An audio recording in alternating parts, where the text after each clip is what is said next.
Welcome to episode 2 of the Smart ADHD podcast. I'm Ian Anderson-Gray, and this is the first Smart ADHD Stories episode. And I was honoured to be joined by the amazing Kerry Jordan. Now, since you're listening or watching to episode 2, I'm going to assume you're pretty new to the Smart ADHD podcast. And so I wanted to kind of let you know the plan, or what the plan is.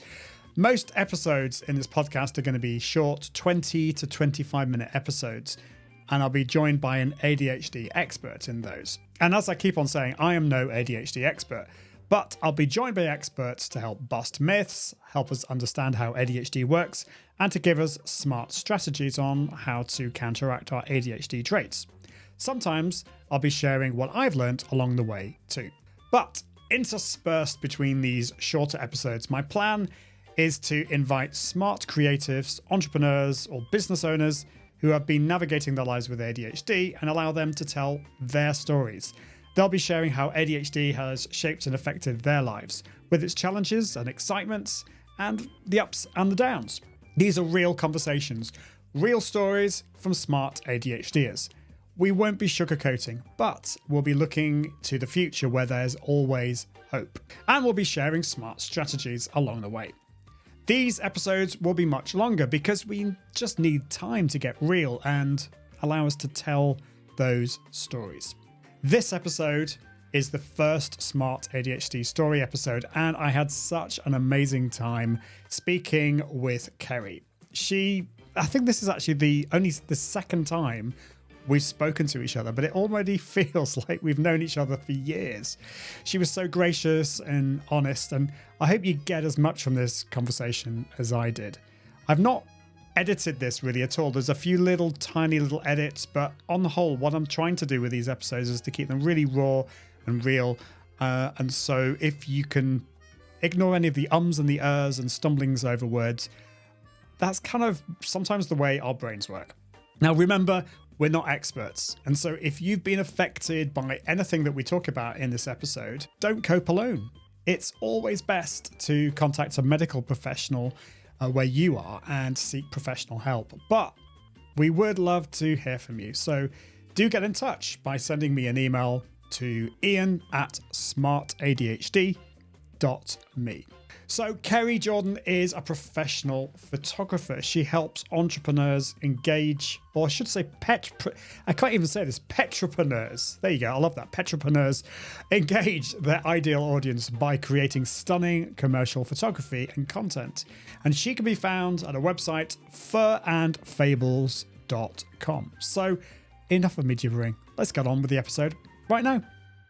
Hello, Kerry. Welcome to the Smart ADHD podcast. You are my first guest in this format. We've had some expert guests on, but you are my first guinea pig. So welcome to the podcast. How are you doing? Yeah, I'm good. I'm quite glad that I'm the first because I've got nobody else to compare to, so I don't feel quite so bad. Apart from the excellent, professional guest that you had on, who does sound very smart. Yeah. No, well, yeah. Tamara has been amazing, and she's been, because I had a bit of imposter syndrome, and then I realized I don't need to be an expert. You know, we can share our journey, and that's what this episode is about. These are telling the stories of smart ADHD creators, business owners, entrepreneurs. And I don't know about you, but sometimes I think I do struggle with the word smart because I do question my own intelligence. But we can maybe get into that because I'm sure that affects a lot. I've spoken to a lot of people, very smart people with ADHD, and they're all the same. So tell us a little bit about, before we get stuck in, tell us who you are, what it is you do business wise, and whereabouts you are located. Okay. My name's Kerry Jordan. I'm 46, I think.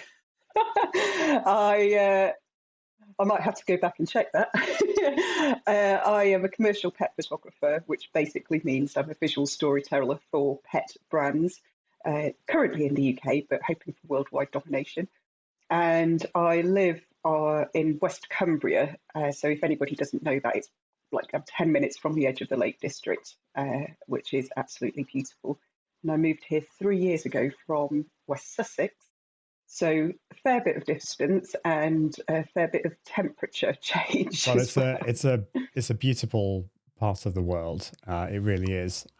So let's go back to the beginning, I suppose. And or before we get back to the beginning, I want to ask you the question: when did you first realize you had ADHD?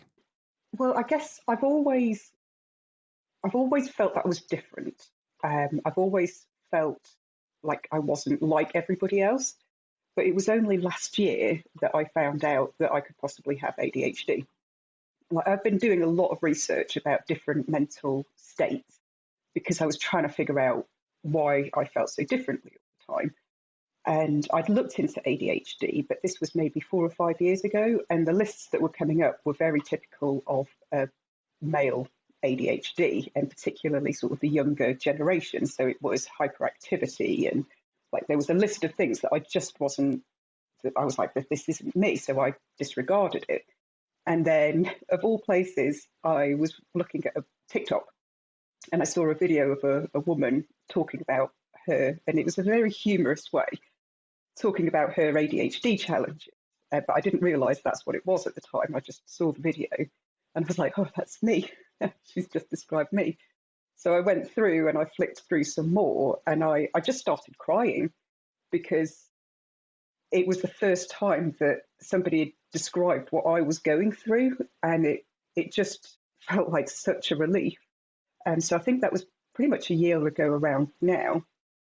And so I looked into what I could do and heard about the sort of the diagnosis process, and in typical style went into what I now know is hyperfocus. Yeah. And I basically made a diary of everything that affects me on a day-to-day basis, which could come under the ADHD banner, and took it to my doctors. And she was like, okay, well, I'm not an expert, but it does seem that this is the way. And she referred me by the right to choose. So instead of going by the NHS route, you get diagnosed via a private practice under the NHS banner.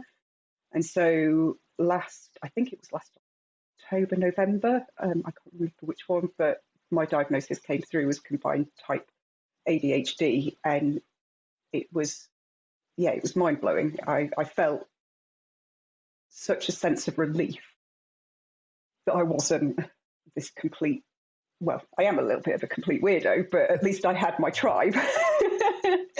But the thoughts that I were having weren't like completely off the scale. It was like there were other people like this out there. Yeah, it's a huge relief for so many people, and I can very much identify and empathize with what you're saying. And I just want to say also, because we have listeners all around the world, so the way that you will go down the diagnosis and assessment route will be different. And we're talking about here in the UK that there's this fantastic thing called right to choose. But the first thing to do is to speak to a medical professional in your country. We're not experts, and so if you're struggling, that's something I probably should have said at the beginning, but just to say, but that sounds like you've had a real. I can't believe that's like a year ago, because that and yeah, you've obviously hyper-focused. You got into the you wrote everything down and you listed it all. That's something that I did, and I think that is such a helpful thing to do. Because did you feel, as in part of that process, did you feel an element of, I don't know whether it's imposter syndrome, but for me, so I had this kind of worry, well, maybe it isn't ADHD. Maybe I am a lost cause and it's something else. And I was a little bit worried. And when the ADHD diagnosis came back, and it was combined type with me, it was a big relief in many respects. But was there an element of concern and worry with you? Yeah, absolutely. I think, and I don't know if this is an ADHD thing, but I'd carry on reading some of the symptoms and I'd be like, well, that's not me. So does that mean I don't have ADHD, or I don't have it to that extent? So does that mean it's not ADHD?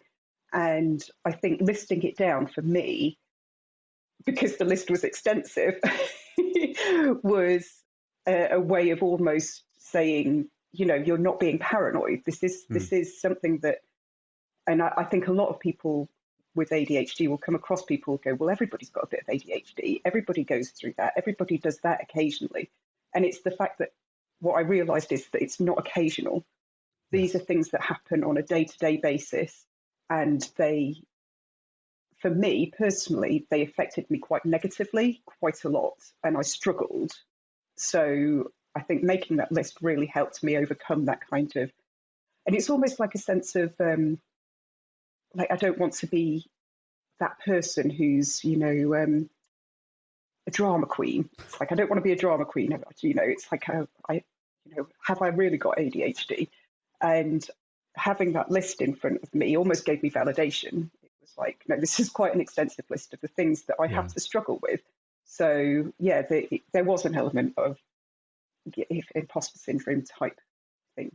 Yeah, and I wonder whether this affects people from different generations in different ways. I mean, we're similar age, Generation X, I assume you are as well, similar kind of, or whatever. I can never whatever remember it is, what they all are. Whatever it is, I mean, not that we're trying to put people into boxes, but I think we probably grew up with ADHD being seen as this like naughty boys disease, and certainly the whole being diagnosed with combined type, you think, well, where's the hyperactivity? It's not all, but then it's the realization that it's not always physical as well. And then the other thing you mentioned, this is the thing that a lot of people say to us, and often it's that negative voice in our heads. It's not necessarily what other people say. It's our voice in our head say, well, surely everyone has ADHD then, and I remember watching a video, a favorite YouTuber who talks about ADHD is Rick Green. He's a great guy. And he says, well, in a sense, that's right. Everyone has a little bit of ADHD, but everyone has height. It's like, it is a scale. And so with ADHD, the thing is like, yes, maybe everyone procrastinates, but like the level of procrastination that someone with ADHD has, so if you're forgetting your keys, like how often do you forget your keys? Is it like once a week, or is it like 3 times a day? And so we can dig into some of that in our conversation today. But let's kind of turn back the clock. So that was a year ago that you realized, and you got this official diagnosis. But and you mentioned that you've always thought you were different. I speak to so many people with ADHD who feel that. I felt that. I thought, I don't know. I don't know what I thought about myself. Let's go back to when you were younger. When do you think, looking back, that ADHD first became a part of your story? Well, as long as I can remember, I felt like a little bit of an outcast. So I suffered trauma quite young, so I don't know if that didn't help, obviously. But I wasn't popular at school. I was the girl who's, stood in the corner. I read a lot, that was my outlet. So I'd be sat in the library when people were out, like playing games and things like that. I never felt, and it's weird because it's not like I feel like I'm an unconfident person, but I found talking to people difficult. My mum said that I was always somebody who talks to adults much better than I did to people my age. So even at like sort of knee height to a grasshopper, I was, chatting away to my elders.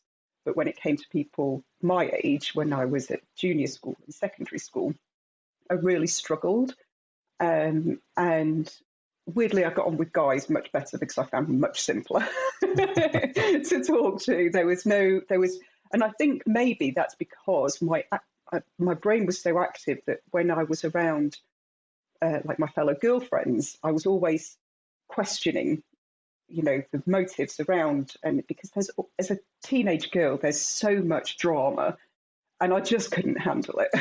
So some of my closest friends with boys, and it was just like we'd play on computer games and we'd go climbing trees and things. So I think there was always a difference there.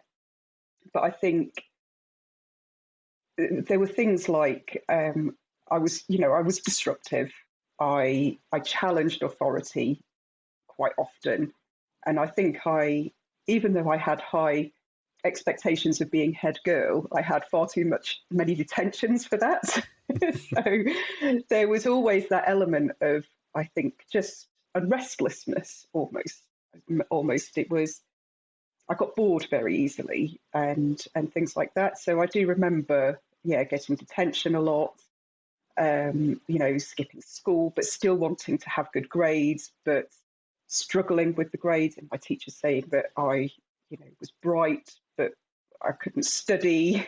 So all those things now, with hindsight, I'm like, okay, this is all making sense now. And then as I got older, not being able to keep a job, I was never fired. I left.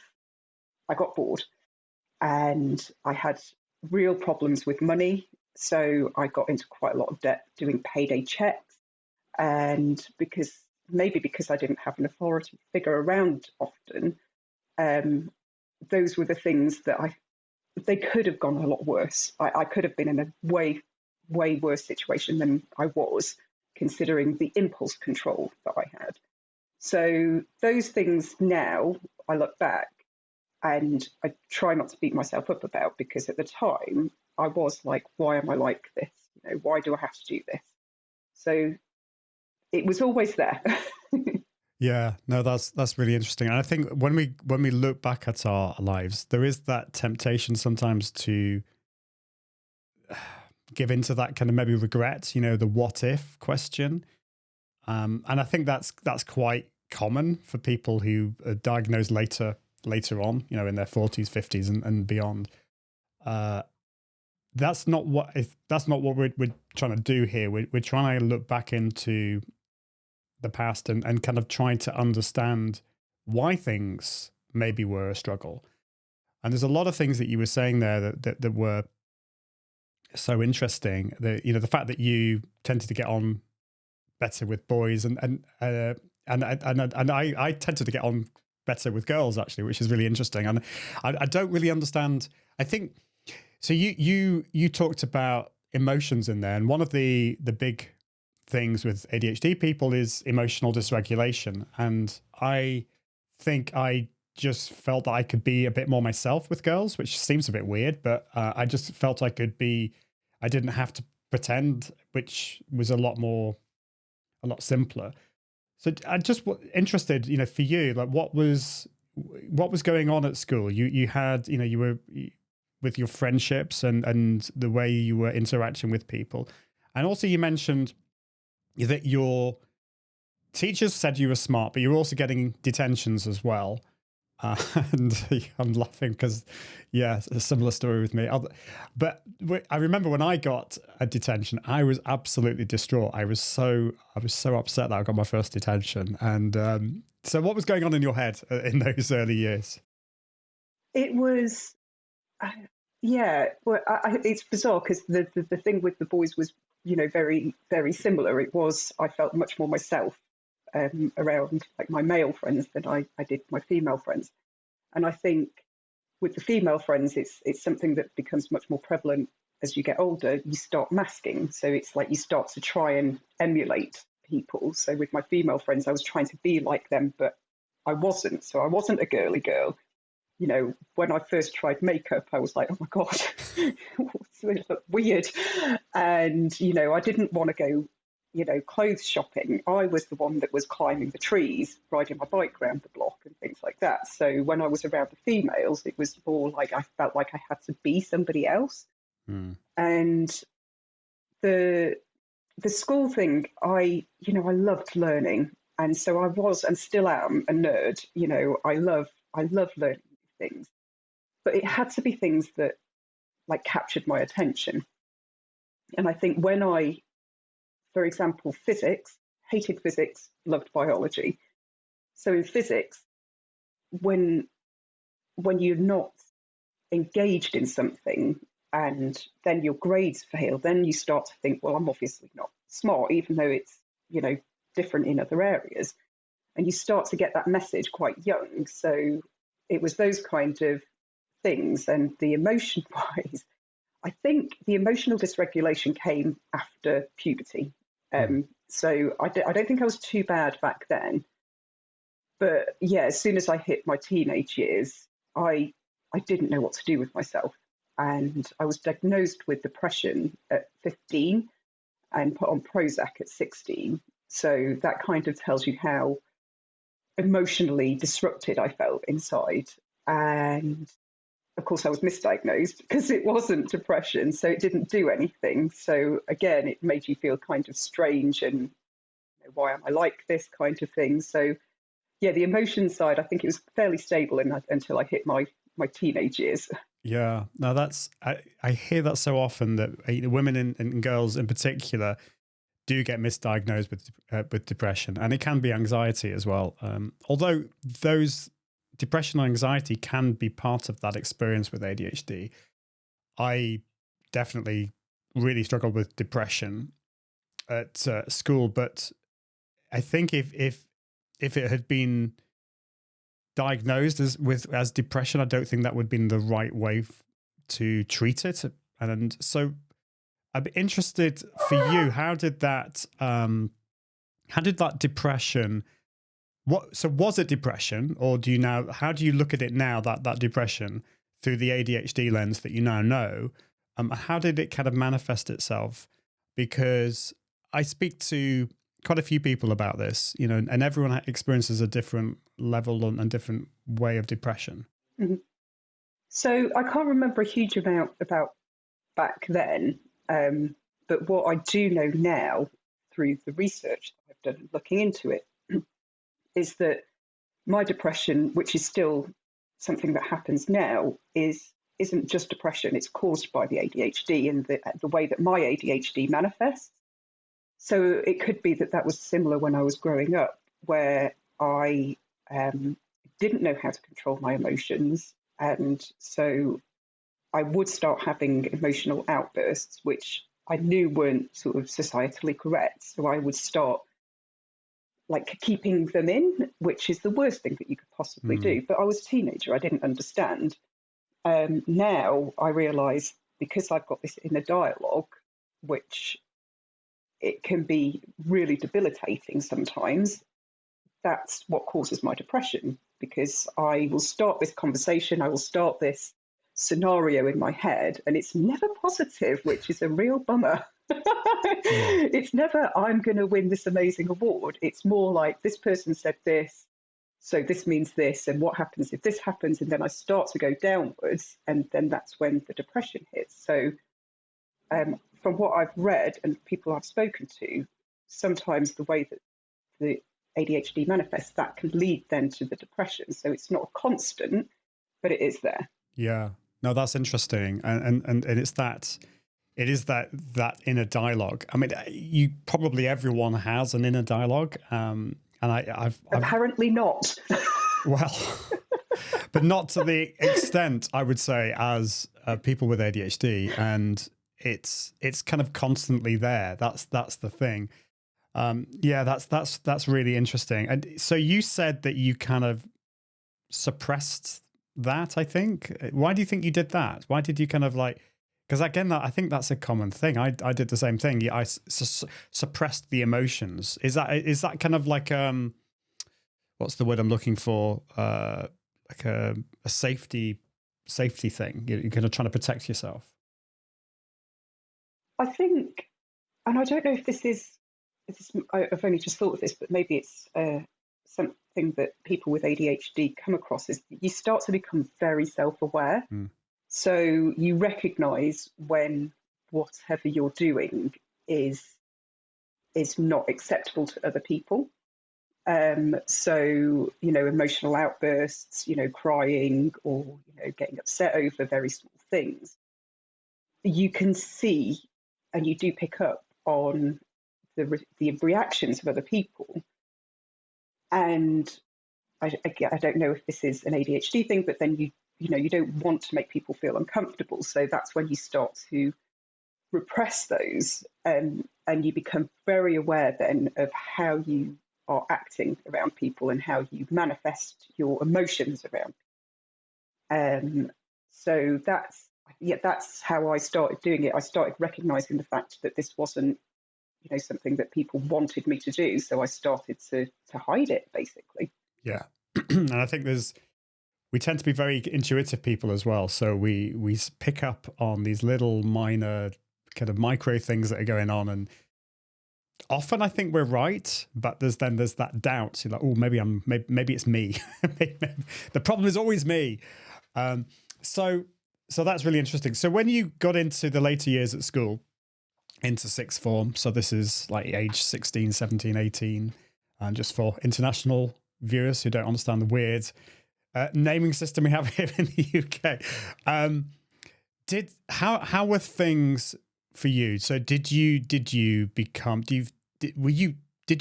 better at masking? Did you become more confident? Did things get better, get worse? How did you get on in those later years at school?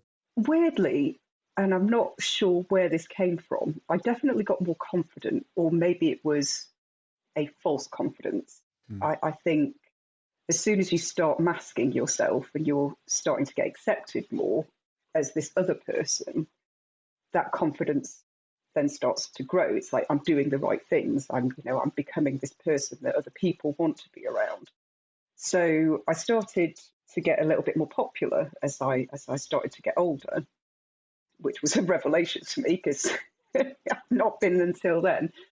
And I was actually classed as homeless at the age of 15 because I was in a women's hostel, and so I had no fixed abode. And somehow I managed to get through my GCSEs, and I was introduced to going to clubbing quite early. And the music element just was awesome because it was a confidence boost. I love dancing and going out. And I think, going out and having a drink and things like that, which was really bad because, again, it gave me this false confidence. It wasn't me. It's like, especially when you're going out and you're having a drink, it's like, this is what gave me the confidence to talk to people. So, yeah, there was a confidence gain for sure, but there were, when you're suppressing, it's going to overspill, and so there was a lot of overspill. There was a lot of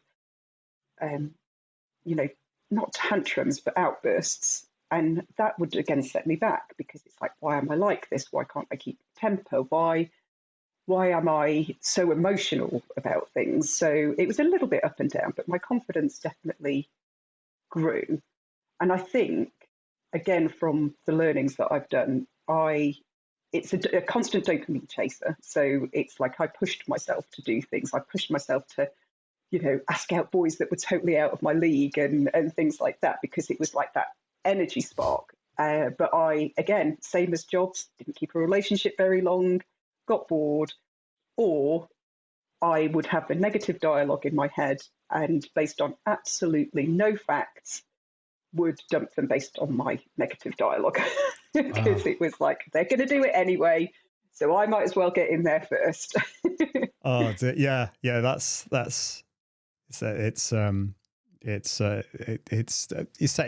sounds great until you start to think about the negative voice and all that kind of stuff. And I had the kind of the opposite problem. I just was so anxious about being rejected that I just couldn't ask any girls out.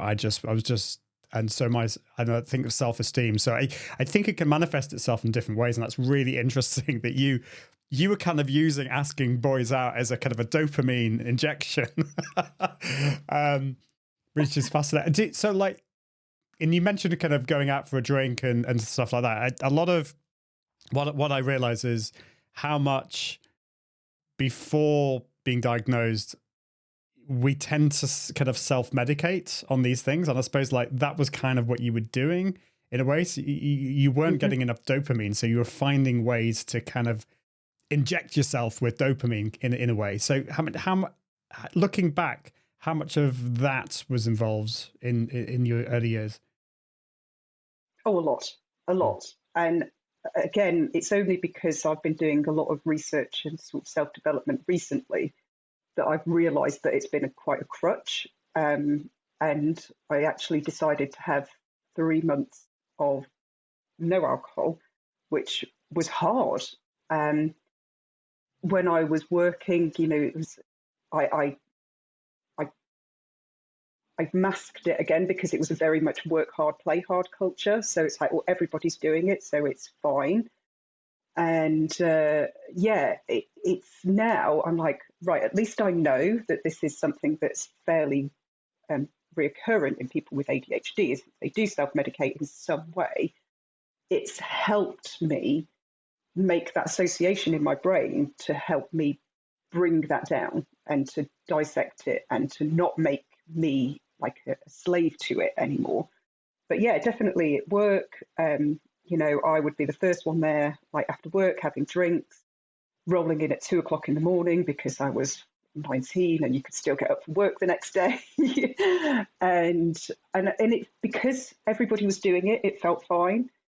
But I think I was just doing it for a different reason. And even until literally a couple of years ago, I'd be getting to 6 or 7 o'clock in the evening and I'd be like, why do I crave a glass of wine? And it's not like I was getting really, really drunk. It was just that what I realise now is that my work day was over and I didn't know what to do after that because there was no regulation. So I would have a glass of wine or two and then I'd be like, right, okay, I'll just slump on the sofa. And it was only recently that I was like, this is the reason that I'm doing this. This is why I'm doing it, because there's nothing else. I don't know what to do with my evenings. So yeah, it's been a huge crutch, but at least I'm aware of it now. And, I won't change anything, but it's always good to just be aware of the reasons that you're doing things. Yeah.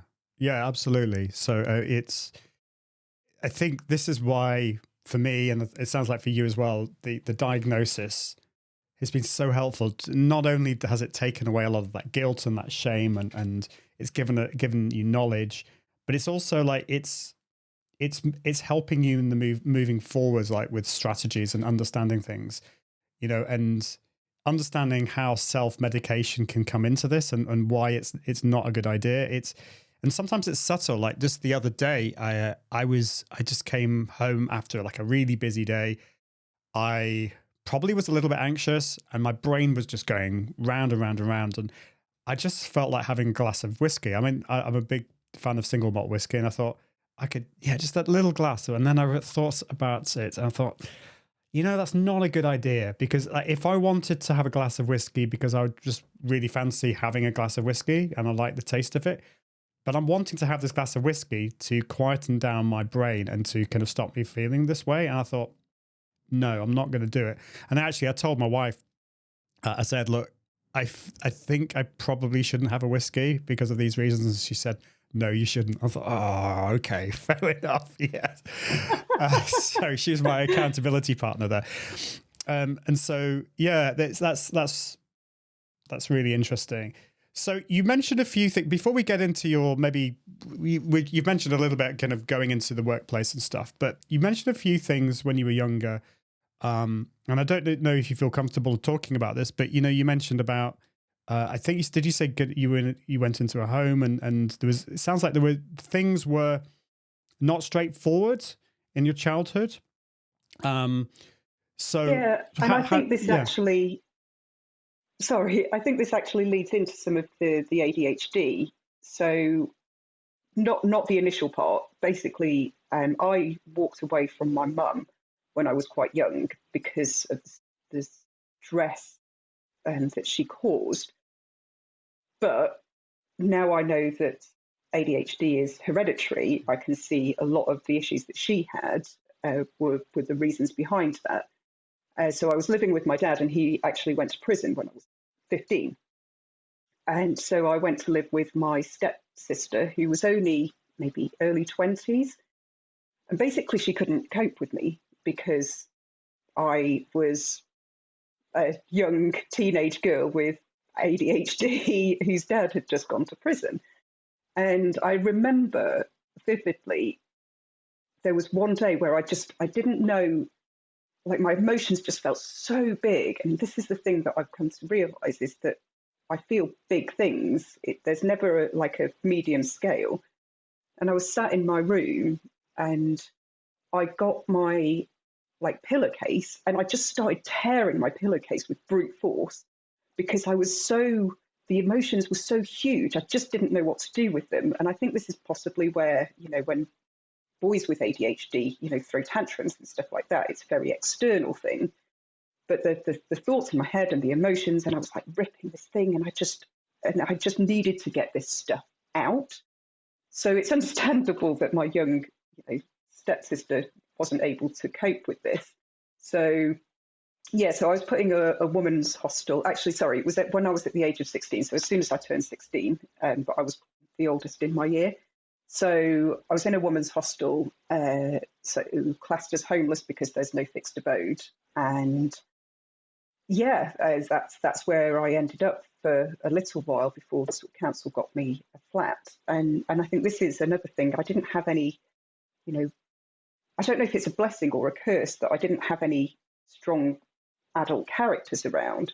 I think maybe if I did, I would have even repressed even more, but I started to try and figure out who I was as a person quite young. So, it was having a sibling who couldn't cope with you is kind of classic, I guess.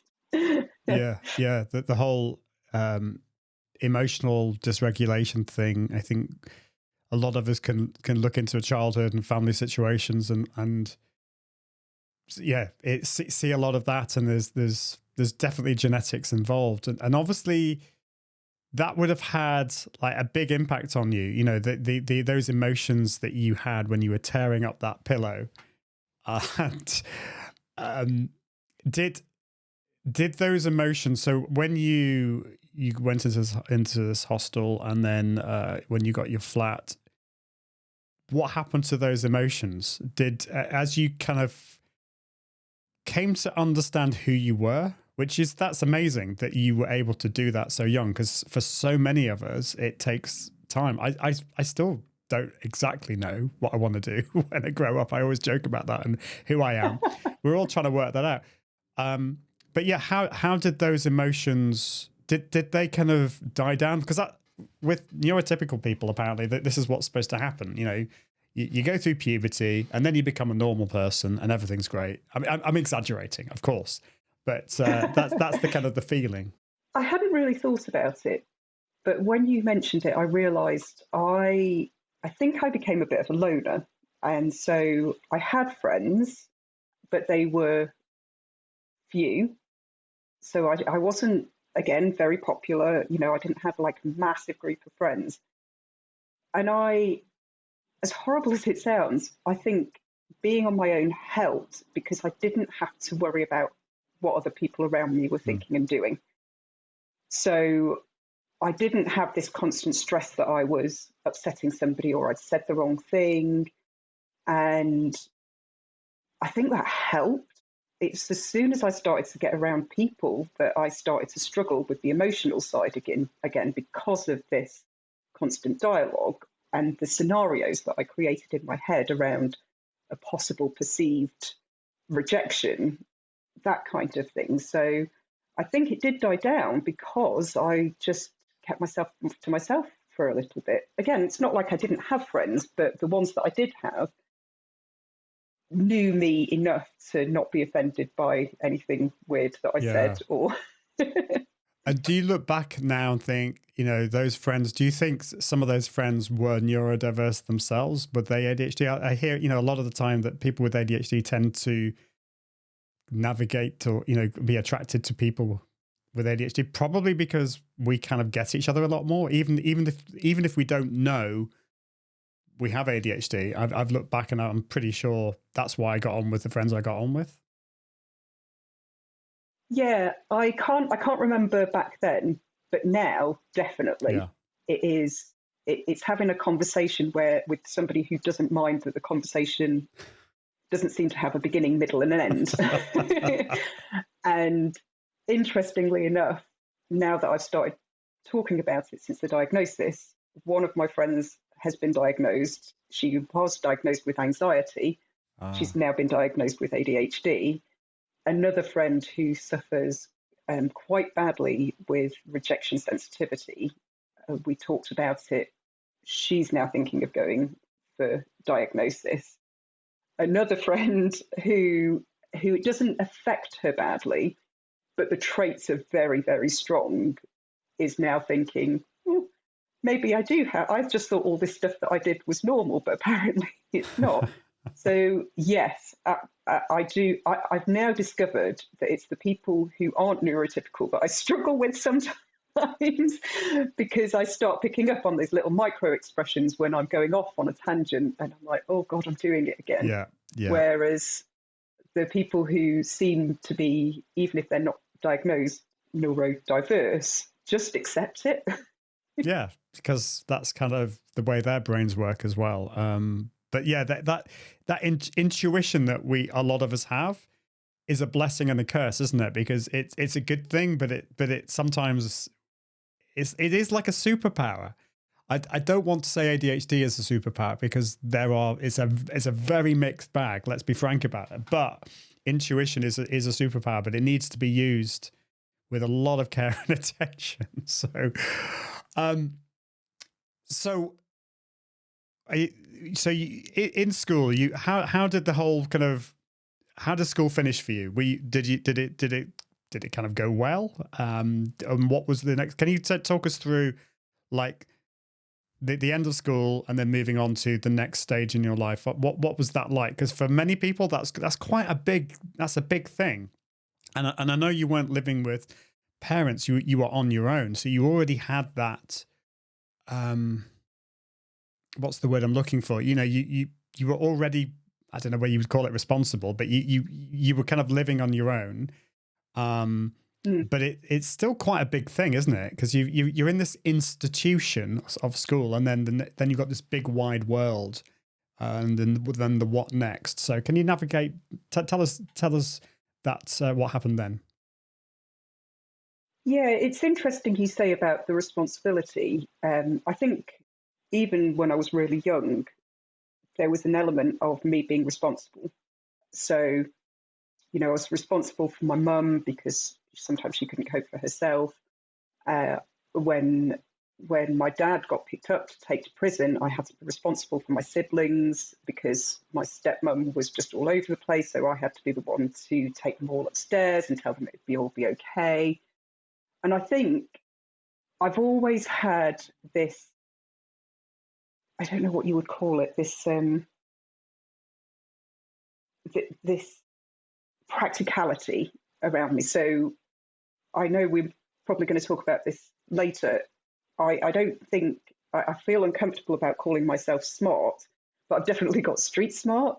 So I am able to adapt to situations, and as long as it's not an emotional situation, I am pretty good with like scenarios and crisis. But after school, I didn't do well. I could have done much better because I was, you know, in my own, in a room in a women's hostel with them. I had some great teachers who, you know, who would come and visit me and make sure I was doing okay. But I didn't have somebody to push me. And so I came away with B, 5 Cs and B, 5 Cs, a D and 2 Es. B was in art.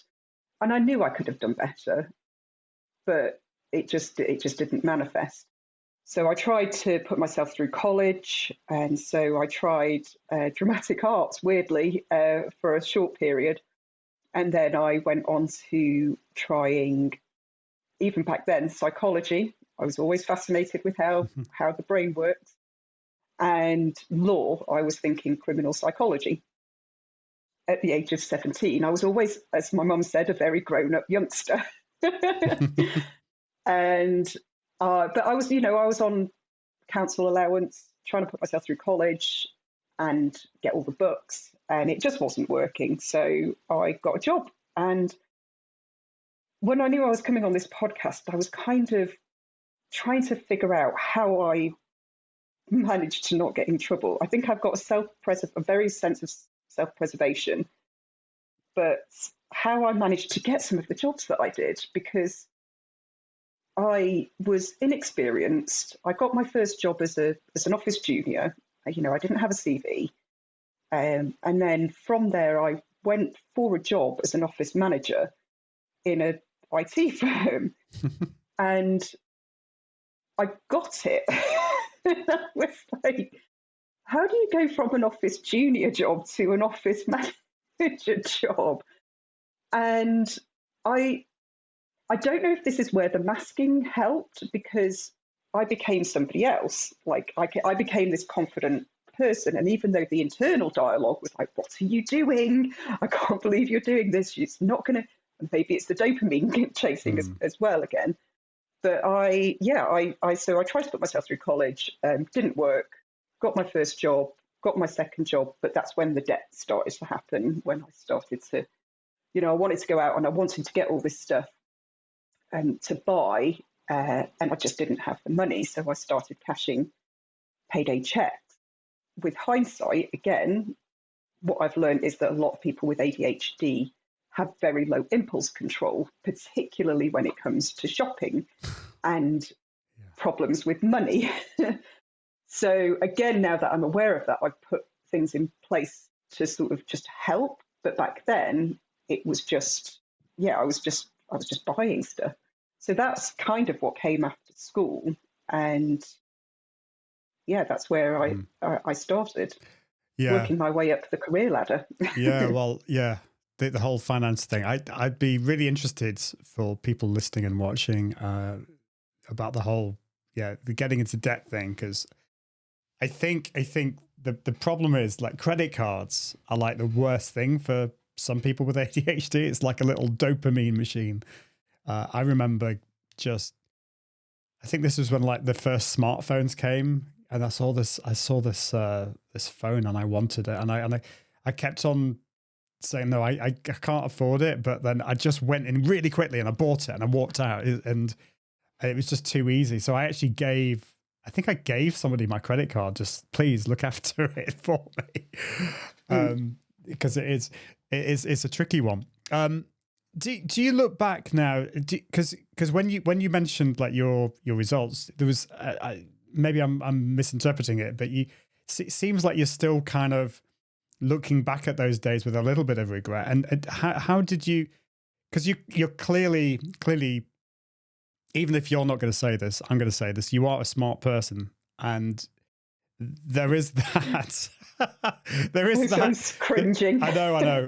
Well, I don't know if you heard. Actually, I think it was the episode that I published. It was Tamara anyway was talking about me being smart, and I was cringing. I think the episode isn't out yet. So it's going to come, and you'll see maybe the look of absolute cringe on my face. But I think often, like, I look back at my results at school, and let's be frank, like, do like GCSEs and A levels. Does anyone worry about those later on? They don't really. I shouldn't say this, but how much of a difference do they make? But at the time, I think we can look at ourselves and think, if we know in our heads, I think that we can achieve a lot more, and maybe part of us know that we are actually smart, even though the inner dialogue is saying no, we're not. And we know that we can achieve a lot more, but because of the circumstances, because of the way our brains work, we don't achieve what we think we want, that we should be getting. Were you kind of beating yourself up a little bit about that, or was that not an issue for you? I think at the time, obviously, I was disappointed because I have this sense that I can achieve more. And that always makes me feel quite cringy as well, because it's like, who are you to do this? But it's I've always had this inner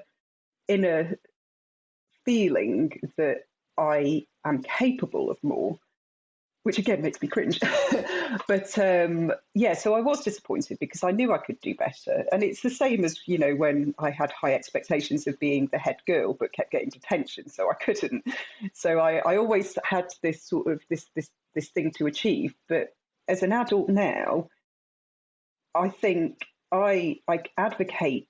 I hate the fact that when GCSEs come round and there's so much pressure on kids, and more so now than then. So I try and post about the fact that I didn't do well, and it's not what grades you get, it's what you do with them, because people can get straight A's and do nothing with their lives. And the only time that it's been an issue for me was when I was mid-20s and I went for a job at, I think it was the Bank of England. And they turned me down because of my grades. And even though I was way more experienced than a lot of the other people there. So that's the only time that it's been an issue. And I think if somebody with ADHD has got bad grades, the creativity element will just push them forward anyway, as long as they can harness the creativity and they have that lack of fear that a lot of us have. It doesn't really matter anymore. Personally, you know, I knew my circumstances were hard, so having those grades doesn't say anything about who I was as a person. No, absolutely not. And but it can really affect some people because of that negative self-dialogue. You said something really interesting there that I want to lean into, and that's kind of what got you out of that. And I don't want to put words into your mouth, so correct me if I'm wrong here, but what got you out of that thinking was leaning into your creativity. And you are clearly a very creative person. A lot of people with ADHD are, not all, but a lot are. And so when did you realize that you were a really creative person? And tell us a little bit more about that time after college and stuff, when you started to lean into that, and how did that kind of save you? I don't know if that's the right phrase, but yeah, tell us a bit more about that. So the creativity element has always been there for as long as I can remember. At school, I was writing children's stories. I was trying to illustrate them. I was looking into fashion design. I grew up in a fairly rough area, let's say. And so these things were not something that was installed in school or via, peers or siblings. This was just there. I loved music. My music teacher told me he was quite disappointed that I didn't take it as a GCSE. And so I think the way that personally my brain works, because it's always active, I'm always coming up with new things. And I think that stood me in good stead when I went into the corporate world. So it's not particularly creative world. However, I was always open to new ideas, and I was always looking for new things to do and trying to be creative with solutions and, trying to solve problems creatively. And similar to when I wasn't disruptive, but I wouldn't accept the normal way of thinking. So that in that respect, I think it helped me in the corporate world. And again, with things like my CV, I wouldn't stand to the normal template. I try and add something interesting in there, which would make me stand out from the other people. And so, and obviously I think now I know I have ADHD, but my hobbies were, on there all the time because they weren't the normal hobbies. Yeah. And archery being one of them. And so it was those kind of things that helped me just get by, really, in a very structured corporate world.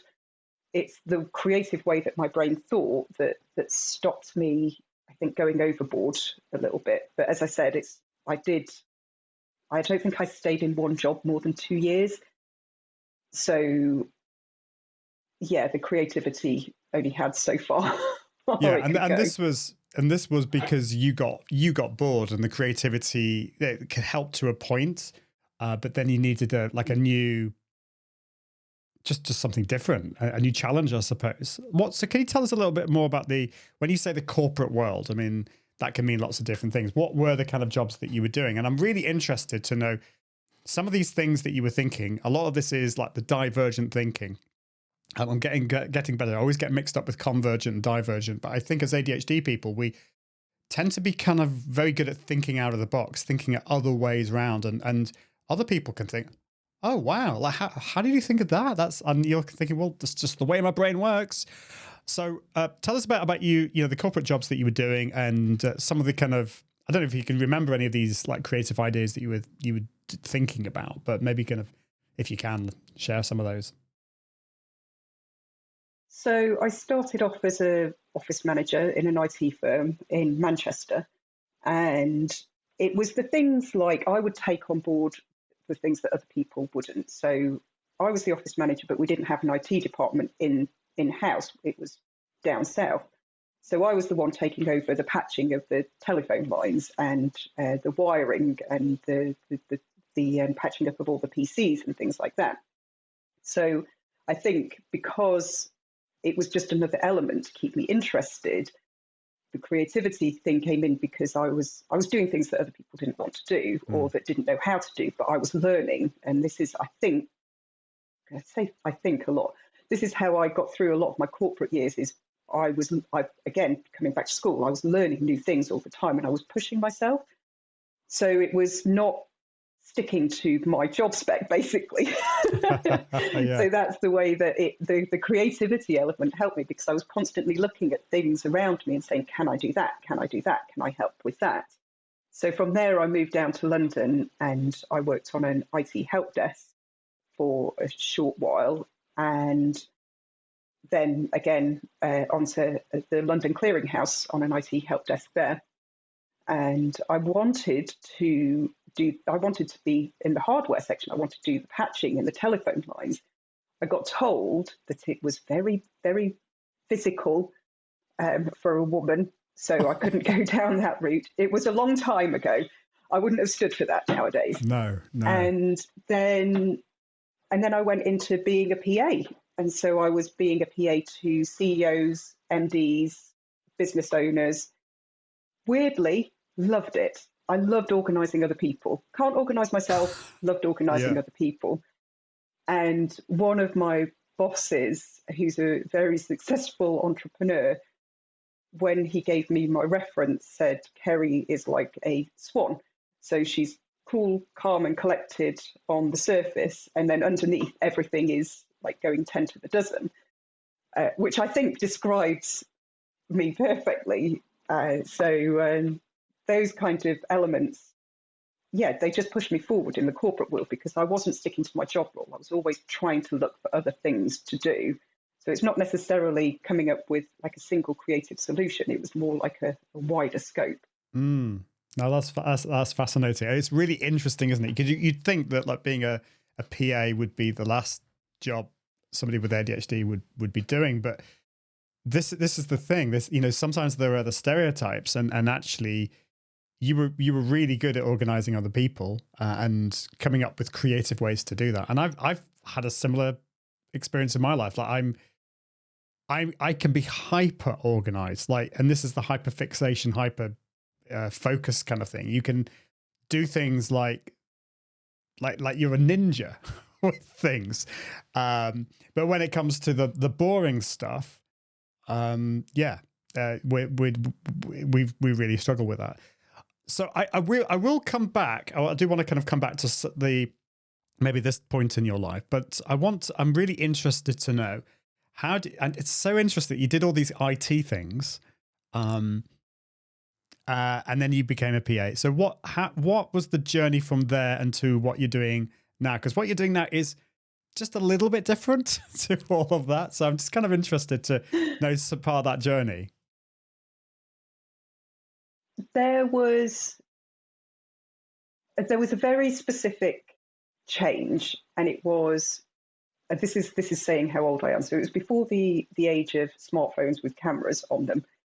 I picked up just a point and shoot camera, and I bought one because we were taking photos out on nights out with our friends on those ones that you had to get printed, basically. And so I bought a digital SLR, not a digital, just a little point and shoot camera, just so that it was a bit more practical and it had a bit more functionality.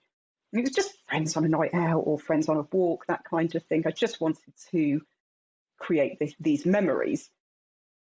And then from there, I picked up I bought my first digital SLR, and it had a very clunky zoom lens. And there was a moment, and I was in a caravan park, and there's some tulips, and I took a photo, zoomed in on this tulip, and the background was all blurry, but the tulip was in focus, and that was it. I was hooked. I was like, this is beautiful. I can't believe this is what you can do. And I just started practicing, and on everything I did, event photography for gigs.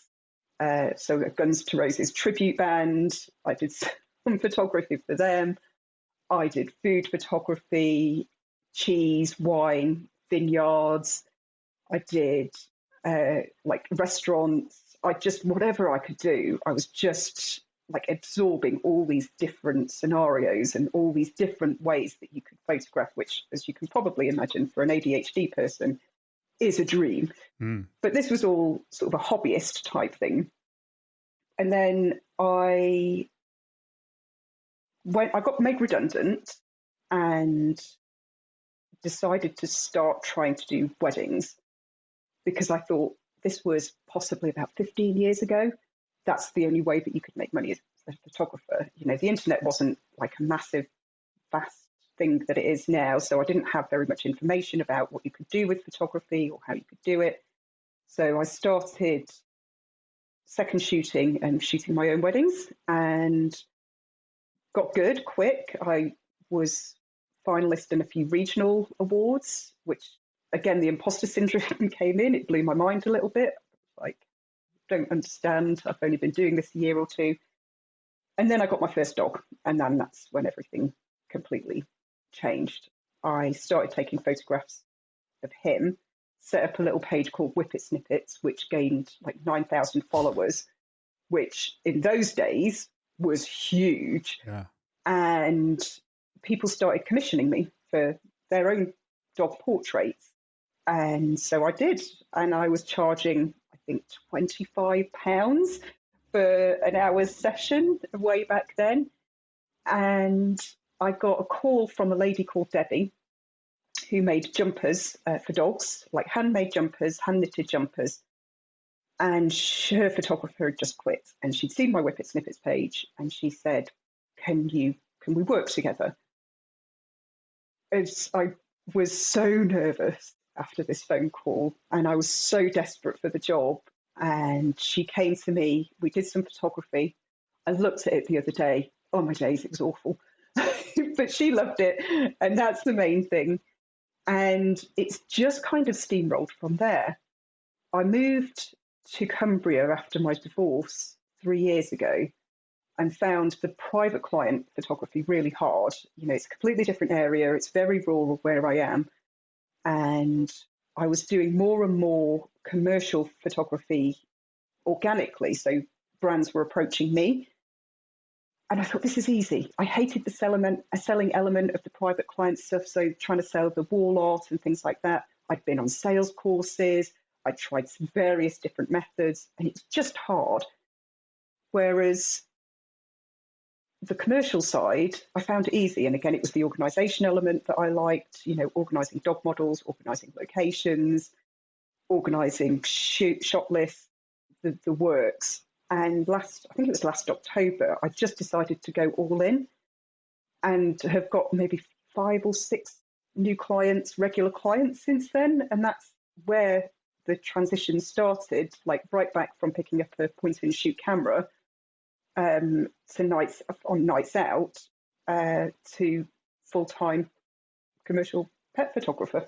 That's amazing. And it's that, looking back at your life, you know, that creativity that's been there like right since the early days, and this ability to hyper focus and hyper fixate, which, let's be frank, is not always a good thing, but in this case it was, because you like went probably into so much depth and details on how cameras worked and how to take photographs.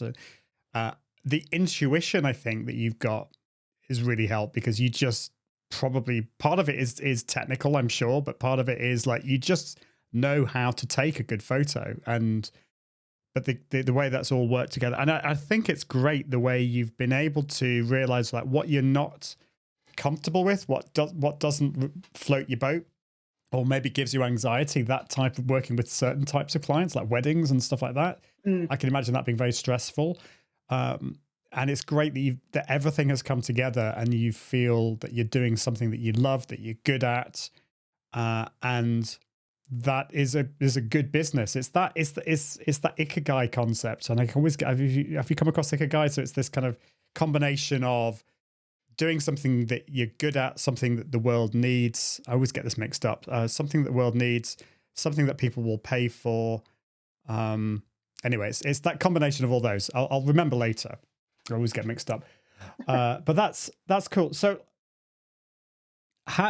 you mentioned the charging side of things.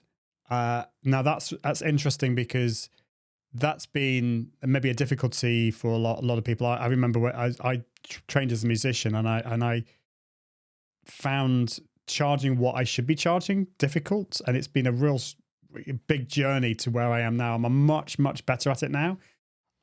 Has that been an issue for you? The whole kind of like charging what you should be charging type thing?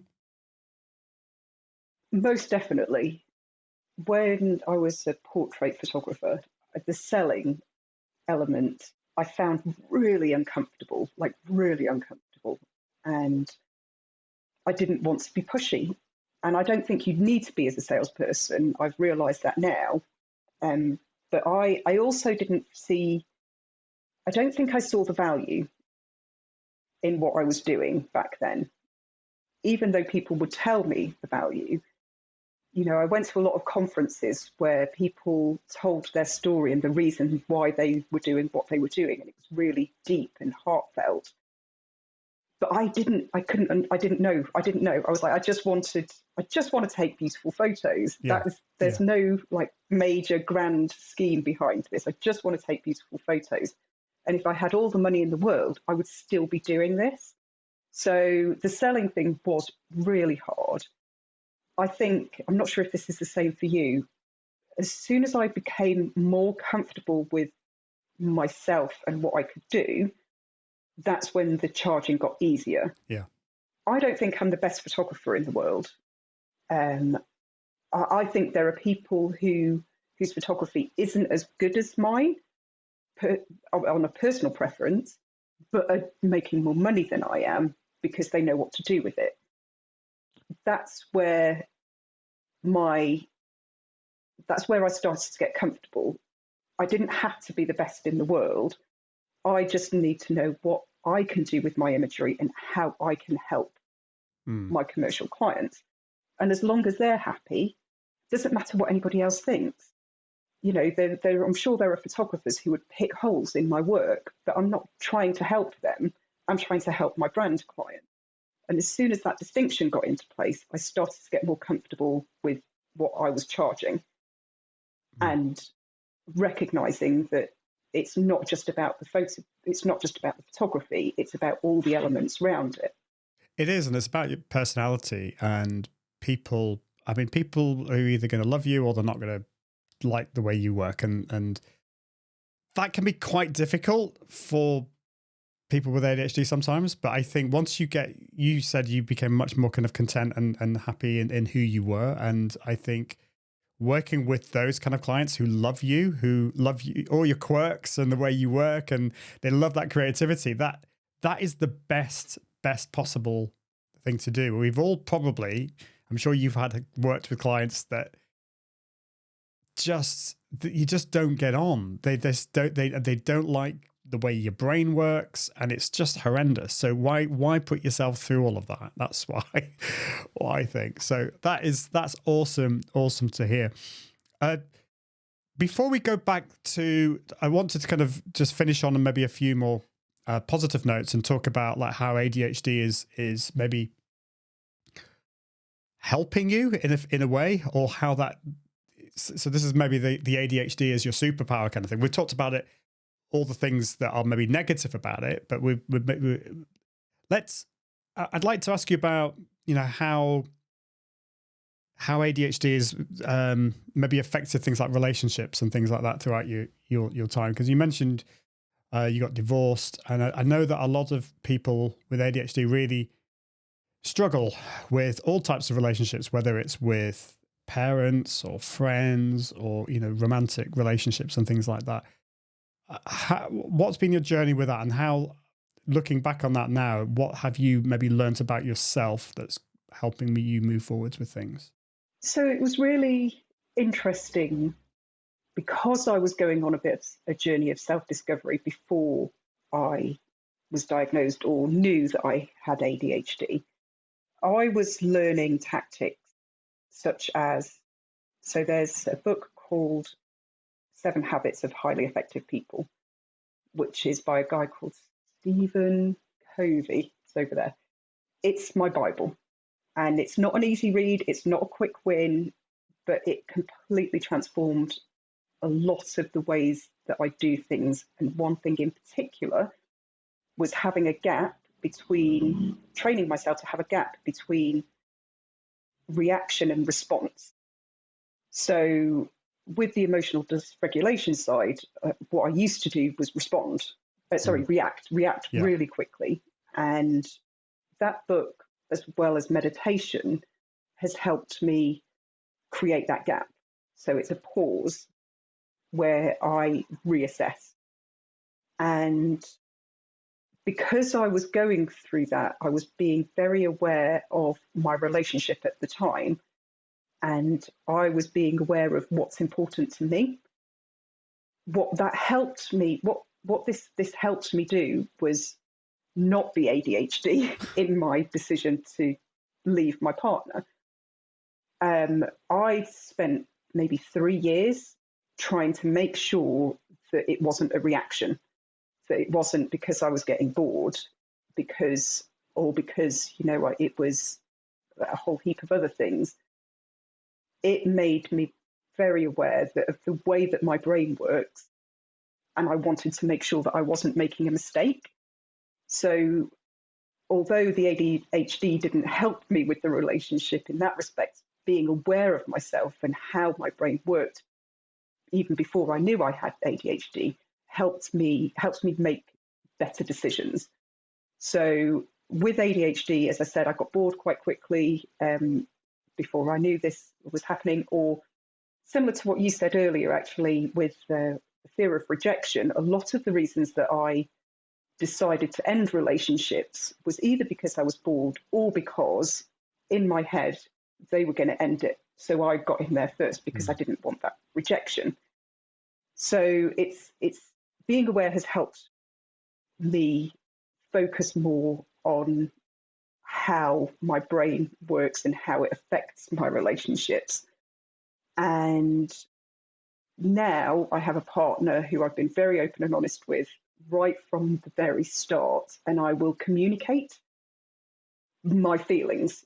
And rather than being an emotional communication, I will be very verbal in that gap where I've created, that little space between reaction and response. And so in that respect, knowing that I've got ADHD now has made it much more like coherent in how I communicate with my relationships, but it definitely helps to be self-aware. I don't know if that sounds. No, it absolutely what has. was the question? Yeah. No, that's amazing. That is amazing that you got to that level of self-awareness, and you've learned those seem to me to be really positive strategies. Even before you knew officially that you had ADHD, you were able to put in place those positive strategies to help move forwards. And so how has, now being officially diagnosed with ADHD, how has that helped you put forward like really positive strategies? And maybe share with us like how, you know, what is the way forwards for you now that you know you have ADHD? What are the things that you're putting into place? You kind of mentioned quite a kind of a holistic way forwards. Have you gone down the medication route? Tell us a little bit more about where the the next stage in your life, navigating life with ADHD? The first thing I think I would like to say, because it's something you said earlier, is about the ADHD superpowers. That's the one thing that I didn't answer. And relationships. So one of the things that I've recognized is I am an oversharer, and that's how I gain a lot of connections. So I have no qualms about speaking quite openly about my struggles, things that make me happy, being nerdy. I'm not very good at small talk. Give me an in-depth conversation, and I'm away, and we're best friends. That's amazing. But I'm not very good at small talk. So the oversharing element, I now know is apparently an ADHD thing in some people. The lack of fear, as some people have, and I will throw myself into situations because I don't mind change, and that can make a relationship as a friendship or a partner quite fun, because we're always trying new things. And I think those elements, now that I recognize them, I can almost harness them. Yes. So I love networking one-to-one. So that sharing, that connection, awful in a big crowd of people, absolutely terrible. But I'm leaning into that now that I know that this oversharing thing is a thing, and that it's so not everybody does it, apparently, but I'm leaning into it and starting to build networks and connecting people. Even if I can't help the person with photography or a brand with photography, what I do is talk about other brands that they might, want to connect with, and being open in that sense has really helped me. Whereas some people are quite cagey, or they just talk about sales all the time. I talk about who I am, what I love, and I'm attracting the right kind of clients and people around me because I'm leaning into that openness and that oversharing, if you like. And so that's one of the superpowers that I think is gonna take me forward. And again, the other thing is, because as you said, your mind's going constantly, that creativity element has pushed me forward as well. It's like I'm always trying new things. I've tried little memberships, or I've done photography for beginners courses, which was quite successful. And having that mindset of not sticking to the same thing all the time really helps me. If something's not working, of course I will keep trying, but if I'm not going to push it if there's an easier way or a different way of doing things. And I'm looking at those different ways. It's not linear.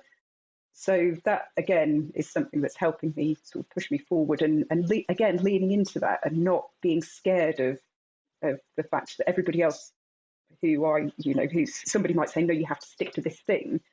But why? Being curious. One of my clients who I help with social media, she's just like, how do you keep coming up with all these ideas? Like you said earlier, because my brain doesn't stop. And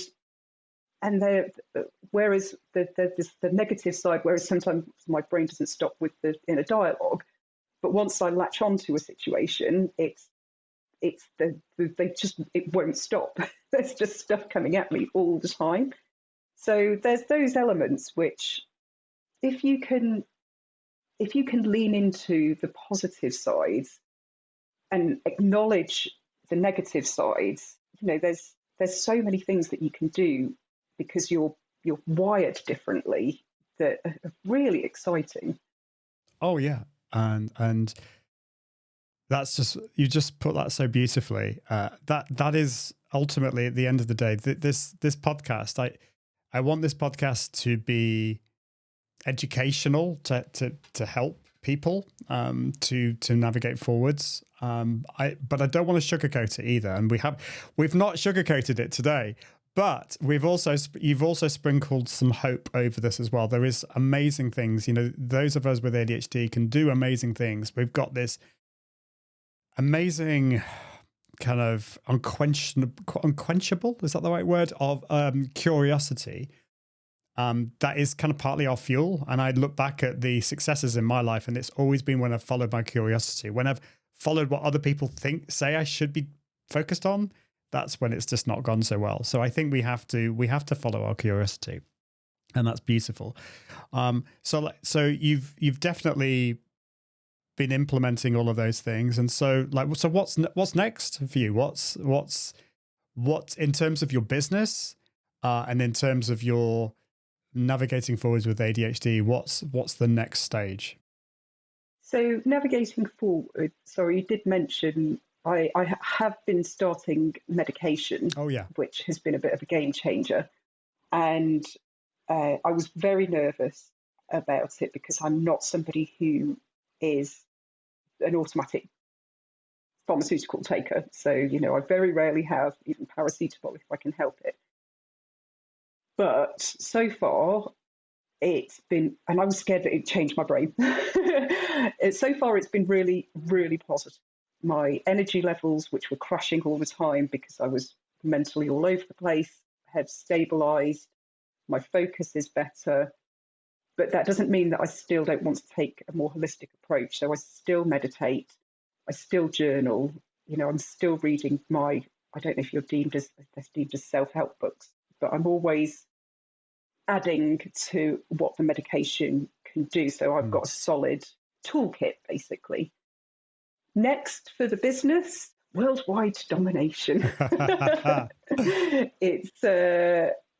I've got all these grand plans, and they're starting to roll. It's with the connection thing. What I would love to do is to shoot for brands abroad and you travel further afield for the shootings. At the moment, I travel all around the UK. I would love to be able to teach photographers how to become a successful commercial pet photographer, because it's quite a niche industry and it's very different from private client shoots. There are a whole heap of things. And again, because if you've got this element of ADHD in you, you've got all these ideas, and you do start to hyper-focus. There are things that other people just won't think of that are accessible to you. Yeah, and this is why entrepreneurship is such a great job, if you want to call it. Is it a job? Yeah, probably. It's whatever. It's a way of life. Let's put it that way. For those of us with ADHD, and it's been amazing to hear your smart strategies that you have developed over the years, and we are going to use the word smart, even though we feel uncomfortable. That's why I put it on. I put it in the title because I'm uncomfortable with it. But I think visibly recoiled. yeah. Well, and also, like, it doesn't. I've talked about this in a video. Like, I think it's a cultural thing as well. Like, I think if you're British, it's not just the British thing. I think we don't like to put ourselves up, and we want to kind of bring ourselves down and all this kind of stuff. That's why I like to. Not that all Americans are like this, but I do like spending time with my American friends, because they. It potentially rubs off a little bit on me, the more kind of, I don't know, holistic view of this. But how can people find out a bit more about you and your job, and tell us about the services that you offer? So you can basically plug your business. You've got time to plug your business. Okay, awesome. So as I said at the start, I am a commercial pet photographer. If you don't know what that is, then I create visual imagery to captivate your ideal audience. So it's much more than just product photography. It's telling a story, which is something that I've always loved to do. And the services that I offer is I travel all around the UK for shoots, and I take it from conception to completion with you, basically. So I will help you organise dog models or pet models, locations, the kind of shoots that you want, the kind of imagery that you want to portray your brand. And as we talked about, this creative element, I can help you come up with ideas that possibly you might not have thought about. They might be a bit ambitious also, but I'm always willing to give it a try. That's awesome. How can people find out about you? You got a website, and are you on socials? Yeah, I'm on all the socials. So if you go to furandfables.com, that's my website, and all my socials are connected to there. So LinkedIn, I'm quite big on at the moment. Instagram, Facebook, little bit of TikTok, but not very much. Yeah. And X, also known as Twitter. But Yeah. just type in Fur and We always Fables have and to I'll come up. add that afterwards. Well, all your links will be in the show notes. So if you go to smartadhd.me and navigate to the podcast bit, and you'll find all the information there. But just before we finish, what message or advice would you say for others who are just discovering that they have ADHD, maybe in later life, maybe in their 40s or whatever? What would you say to people? What would be your message? Learn what your strengths are, your, as you put, ADHD superpowers. Learn how you can harness them. Read, research, do some self-development work and embrace them. There's possibly going to be negative sides and you can deal with those too, but you're going to get so much more confidence in yourself by learning to embrace your ADHD superpowers and harness them. And that will help with the negative side. Thanks so much, Kerry. It's been an absolute pleasure to have you on this podcast and for you to share your story. It's been a real privilege, and thank you so much for being open and honest. I know you say you're an oversharer, but it's just been beautiful. So thank you so much. Really appreciate it. You're very welcome. It's been an absolute joy.